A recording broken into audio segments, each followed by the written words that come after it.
Part 1. The Core of Heru. What if I told you one of the oldest gods in history isn't just a king, but a cosmic force? Before the pyramids rose, before hieroglyphics etched stories in the stones, there was Heru, the falcon soaring above Kemet's sky, the distant one who watches from above. Let's rewind time and meet the god who ruled the heavens. Heru, known as Horus, comes from the ancient word Her, meaning the distant one or he who is above.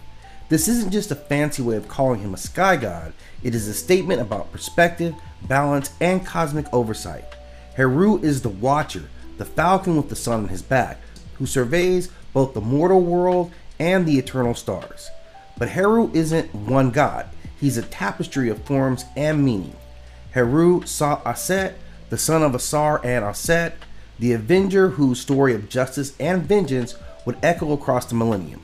Heru the elder, predating Osiris' story, symbolizing kingship and the divine right to rule. Heru Deti, the falcon-headed guardian of the midday sun, whose image is carved into the walls at Edfu, where he defends Ra's solar bark from chaos. Heru Makhet, the watcher of the horizon, forever linked to the landscape of Kemet, standing guardian over Giza. Each form isn't a mask, it's a reflection of cosmic principles, birth and death, order and chaos, light and shadow. Heru is the balance. Picture the dawn over the desert sands, the sun peeking over the horizon. Picture the great image of Heru, staring down at the ages. Picture the falcon's silhouette soaring above the morning sky. When you see the images, you see Heru's eternal watchful gaze. He's more than myth. He is the thread connecting the heavens to the world below. But Heru's story isn't just about avenging a murdered father. Before the battles, before the revenge, there was another side of Heru, a cosmic king ruling far before Osiris fell. Next time you join us, we'll uncover the lost tales of Heru, the king of the two horizons. I hope to see you on part 2 as we dig deeper into Heru. Before Heru became the avenger of his father, there existed tales of a cosmic king, a guardian of the sky, and a healer of the people. Let's journey into the lesser known narratives of Heru, the god who watched over the world long before the rise of Osiris. In the earliest myths, Heru or Horus the Elder, was a primordial deity embodying the sky itself. His eyes represent the sun and the moon, casting light upon the world and maintaining the balance of day and night. The ancient portrayal predates Heru Saga, or Osiris' tale, positioning Heru as the sovereign of the cosmos, a protector of the Nasuts, and a symbol of divine order. Heru's connection to the sun's journey is profound. As Ra Harakti, he personifies the sun's passage from the east to the western horizon. This duality signifies rebirth and renewal, with Heru guiding the sun through the sky by day and defending it against chaos during the nightly voyage through the underworld. Beyond his celestial duties, Heru was revered as a healer. Ancient spells and texts depict him as a protector against venomous creatures, invoking his power to cure scorpion stings and snake bites. This aspect highlights his role in safeguarding not just the realm of the gods, but also the well-being of humanity.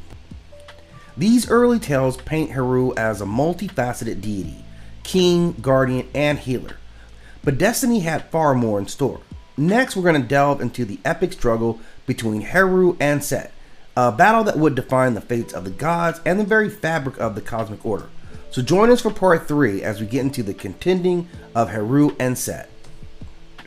Now, it was more than a family feud. Heru's battle against Set wasn't about revenge. It was a clash of cosmic principles. Order versus chaos, light versus shadow. This is the story of the contending of Heru and Set. After Osiris' murder and dismemberment, Heru, the son of the Sar, and Aset stood as the rightful heir to the kingdom of Kemet. But Set, Osiris' brother, claimed kingship through brute force. The Enid, Kemet's Counsel of God, was called a judge, and a series of contests began.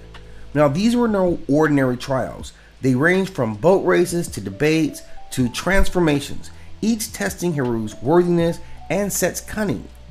Heru's eye was gouged out in a battle, a symbol of chaos wounding truth, but it was restored, becoming the iconic Eye of Heru.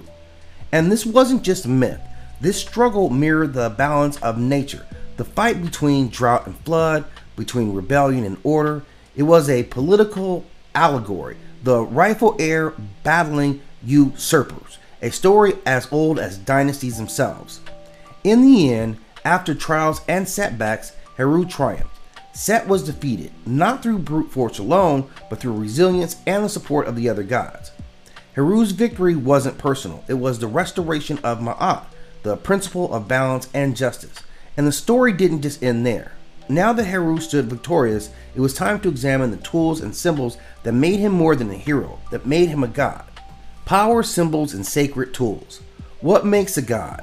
Power isn't just about brute force, it's about symbols, relics, and the hidden meaning they carry. Heru's tools and forms are keys to understanding the true meaning. The Eye of Heru, or Ujet, isn't a fancy tattoo design, it's a symbol of protection, healing, and restored order. When Set tore out Heru's eye, it represented chaos's attempt to blind truth. But then it was restored. It became a beacon of resilience. It is still used today in jewelry, art, and amulets, a symbol of health and balance. Now, Heru's falcon form represented the sky, vision, and divine oversight. His wings aren't just for show. They symbolize far-reaching sight and swift justice. The double crown, merging upper and lower Kemet, signifies his role as a unifier of the land and the cosmic order. Now, Heru's weapons, spears, swords, and solar discs, represent his active role in maintaining order. They aren't tools of conquest, but symbols of protection, ensuring chaos never overtakes creation. But no god stands alone. Heru's story is one of love, counsel, and divine alliances, and we'll dig deeper into that part in part 5, so I'll see you there. Part 5, Allies, Lovers, and Counsel. Now, behind every great king stands a circle of allies and a partner whose love brings balance. And Heru was no different. His relationships reveal not strategy, but also heart. Aset wasn't just his mother. She was his strategist. From hiding him in the marshes as a child to providing him spells and wisdom, Aset's role shaped Heru's journey. Then Thoth, the ibis-headed god of knowledge, advised Heru during his trials. His counsel helped Heru navigate the complex battles of wit and power, ensuring victory through strategy, not just might. Heru's consort was Hathor, goddess of love and joy. This union wasn't just romantic, it symbolized cosmic balance. Sky meets earth, masculine meets feminine, justice meets joy. Their bond was celebrated in Adfu with temple rituals, reinforcing their divine harmony. With love and allies by his side, Heru's triumph was inevitable.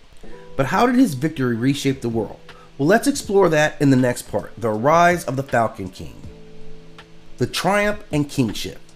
Now, Heru's victory wasn't just personal, it was the restoration of cosmic order. Now let's witness the crowning of the Falcon King. After long trials, Heru's victory over Set was complete.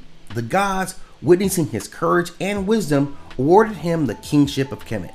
Set was exiled, restoring order, balance, justice, and truth to the world. And Heru was crowned with the double crown, symbolizing the unification of upper and lower Kemet. His reign wasn't just justice, it was a template for all Nasuts to come. Each ruler claimed descent from Heru, carrying his mantle as the living Horus, or the living Heru. But Heru's story wasn't just written in myths, it was carved in stone, sung in hymns, and celebrated in temples. So let's explore his earthly legacy in the next session, part 7. Temples, hymns, and worship. Heru's story echoed through temples and rituals for a millennium. His name was not just spoken, it was sung, etched, and worshipped. Edfu, Kom-Ombo, and Nekhen were centers of Heru's worship. Edfu Temple reenacted his battle with Set, with priests playing roles, reminding everyone of the eternal struggle between order and chaos. From pyramid texts to daily temple hymns, Heru was celebrated as the slayer of chaos, protector of Ra, and the uniter of the two lands. Incantations invoked his strength and protection. But gods don't stand still. Let's see how Heru evolved over the centuries, from the Old Kingdom to modern times, in Part 8, Evolution Through Time. Part 8, Evolution Through Time. Heru was not static. He evolved, absorbing new roles, merging with new deities, and crossing cultural boundaries. Heru shifted from a cosmic sky god in the Old Kingdom to the Avenger in the Osiris Saga. His image adapted to political changes, always reflecting the needs of his people. In later eras, he was fused with Ra, Apollo, and other solar deities. His falcon was spread into Hellenistic art, while Kemetic rulers used his image to claim divine legacy.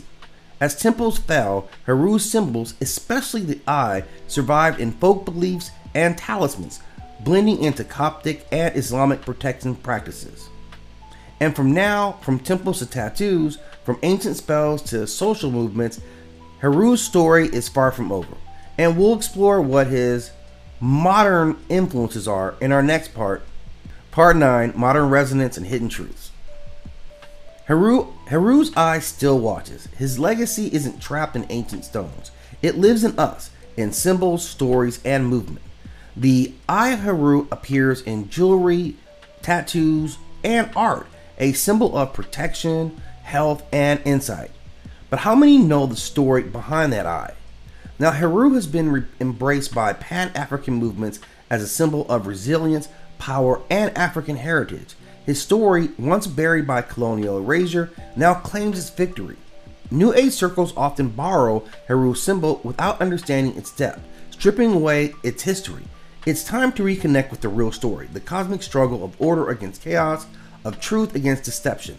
Heru isn't a god of the past. He is a reminder that justice, truth, and balance aren't relics, they are living principles. His story calls us to be vigilant, to stand for order in a world teetering on chaos, and the falcon still flies.